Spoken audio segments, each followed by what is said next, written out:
Hi, everyone. Dr. Will here. I wanted to do a quick uh, little announcement, if you will, on why I'm doing the Secrets of the Masters NLP Life Coaching course. Basically, like I said, Wallace Wattles, Charles Haanel, Max Freedom Long, Phineas Quimby, Neville Goddard. And when you look at these people, which were like the beginnings of the New Thought movement, which led to the secret of the law of attraction, or the law of attraction came out of it. The reason I'm doing it the way that I'm doing it is this. As most of you know, excuse me, I do a lot of addiction work.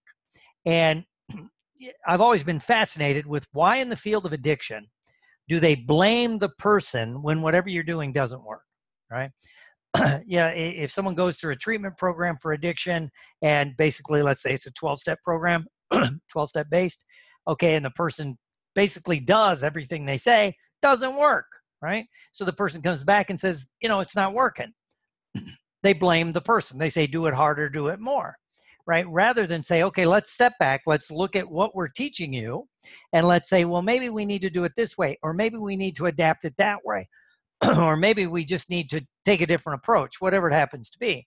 But no, they blame them, which adds shame, guilt, and remorse. I was thinking about this the other day when I started putting this program back together. I've been thinking about it for years because someone asked me to do them a favor. And I said, what's that? And they said, well, they've been studying the law of attraction and New Thought movement, creating your reality and all that for years, but it didn't work for them. I said, well, what are you doing? And they kind of told me, and they were in several of the groups and this and that, and they would ask questions.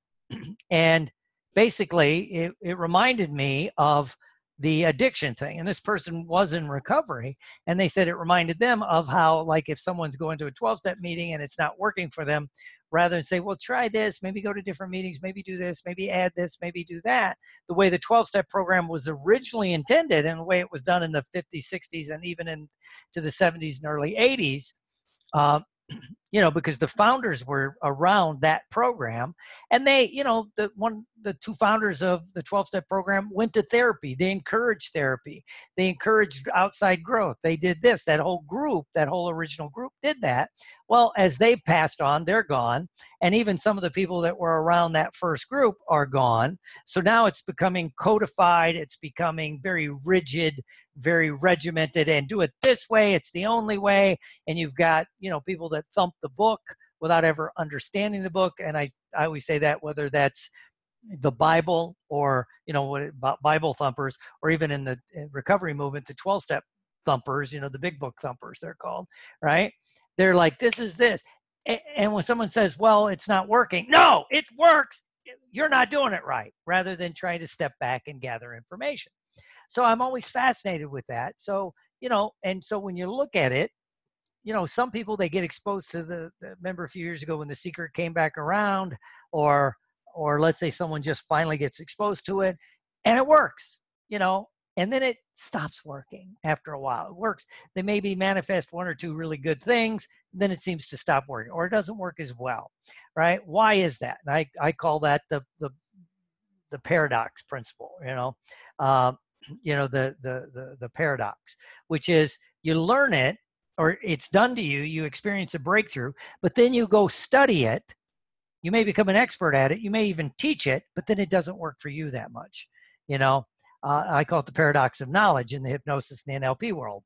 Our field is full of people, and even the addiction world, where they experienced a breakthrough, with hypnosis or NLP, and it was great. And so then they went and studied it. Great. Now they have another problem, or they're trying to do something else, and it doesn't seem to work as much, right? So, and the reason that happens, they go to a seminar, they go to another practitioner, and rather than let it work, they know too much, so they're thinking about it too much. They stay too much in their conscious mind. They analyze it. Oh, I like that. I should do that. Why are they doing this? I would do that. So it doesn't seem, the magic doesn't work for you anymore. My magician's friends call that something about the magicians, but basically the sad part is they understand the magic when they go to a magic show. They can appreciate, the presentation and the style and that, but they lose the magic because they understand the magic. Maybe that's what happens to us, right? And so this person asked me what I do for that world, what I did for the recovery world, which is what I've done with, the alcohol and addiction solution, some of the other things that I'm working on. I said, that would be a very interesting topic. And so I went back and I started studying, Wallace Wattles, Neville Goddard, Max Freedom Long, Phineas Quimby, which is like the grandfather of all this stuff, Charles Haanel. And, I'm looking for what's the difference? Where did it get lost? What can we do to recapture the magic? So that's why I'm doing, this, I'm called the NLP Secrets of the Masters. It's in the Elite Performance NLP. Click below if you're interested. Click below. It just says it's only going to go to a page, though, that kind of is an NLP coaching, what I do. And that's what we're going to do. We're going to do the NLP coaching.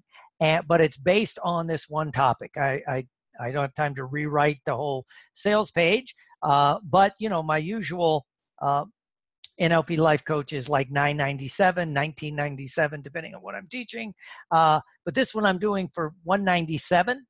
And I'm doing that, and it'll be explained why. I was going to do it for free, and I'll explain why I do it in the very first session, why we're doing what we're doing, which will make it even more effective, right? And this goes back to all this stuff that kind of like in that world, much like in the 12-step world, or much like in, the spiritual world versus the religious world, things have become too codified, too structured, to this. And again, there's not everyone understands how to massage the information, because every person listening to this thinks differently, acts differently, responds differently. We could do the exact same technique, and it'll respond differently to you and differently to this person. And I'll close with this. I'm going to talk about desires. What are your desires? One of the problems people get locked up in is their desire. And one of the little flips, and when you look at all of these masters, they kind of went back to, Neville Goddard said it, Charles Haanel said it best, and several of the others. But basically, and Haanel looked at it from the science of Haanel standpoint, which is your desire is natural, and your actual desires are God-given, right? And the universe wants to experience this. And for some reason, it wants to experience whatever your desire is. Maybe a better relationship. Maybe it's a better, love relationship. Maybe it's more money. Maybe it's a different car. Maybe it's a different place to live. Maybe it's whatever it is. And the universe wants to experience it, and it needs to experience it through you. And you'd say, yeah, well, but it's a Corvette. Why do I want a Corvette or a new house? Well, if we did that, if we gave whatever it is that you want, the car, the house, the relationship, to 10 different people, they're going to have 10 different experiences, which means the universe, or your higher power, God, the universe, whatever it is, experiences it 10 different ways. Each one is unique, right? And again, there's nothing neither good nor bad, but thinking makes it so. So whatever your desire is that, right? And then, but we downplay our desire. And it comes, when you look at one of the first teachers of The Secret, which that was codified, there's not Jesus, when he talked about, that desires are neither good nor bad. So, what is it, that I came to give you life and give it to you more abundantly? There's no limits on it.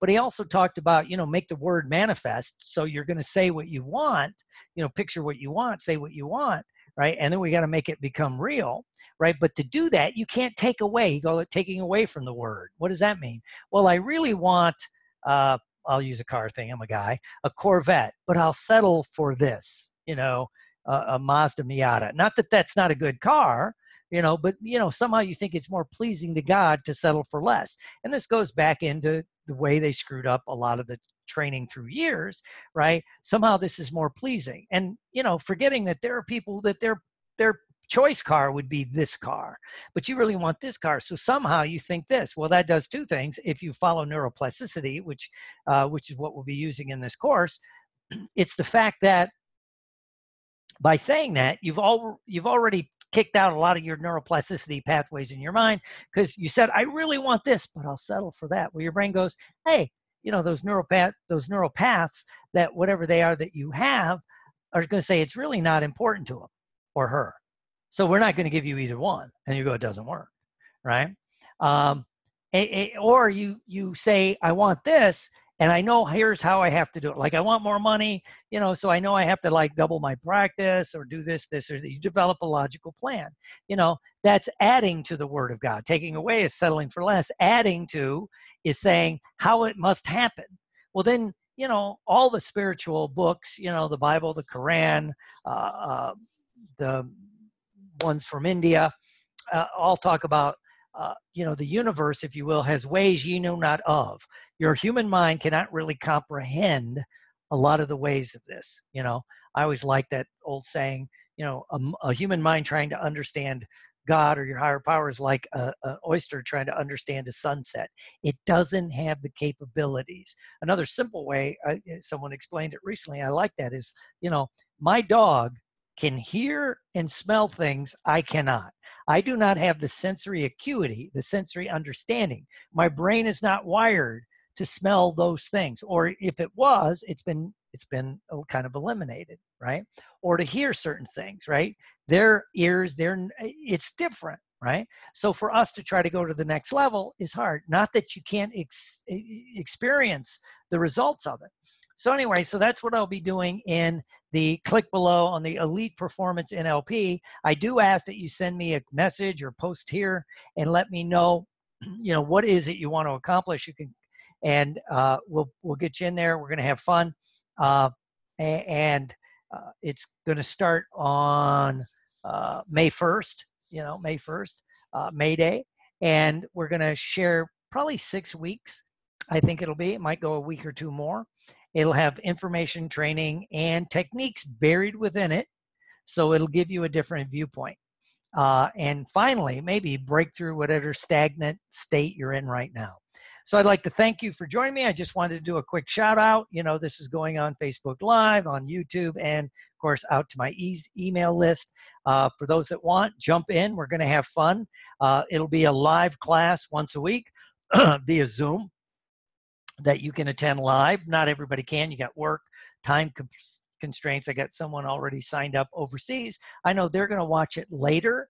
And I'm not quite sure if I'm going to put up a private Facebook group, but what I think I'm going to do is put up I do have the Elite Performance NLP user group. That's a private website that I know it's going to be in there, so you can go and review the videos on your own whenever you want. So I look forward to seeing you as we trudge the road to happy destiny. And then soon I'll be talking about the next class I'm offering, which is, so this one is the NLP Secrets of the Masters, if you will. And then after that is how to write a book in 30 days, become an author fast. And in a weird way, these two classes are kind of being joined later on. So I look forward to seeing you. I'll see you soon, and have a great day. May the sun be in your face and the wind at your back.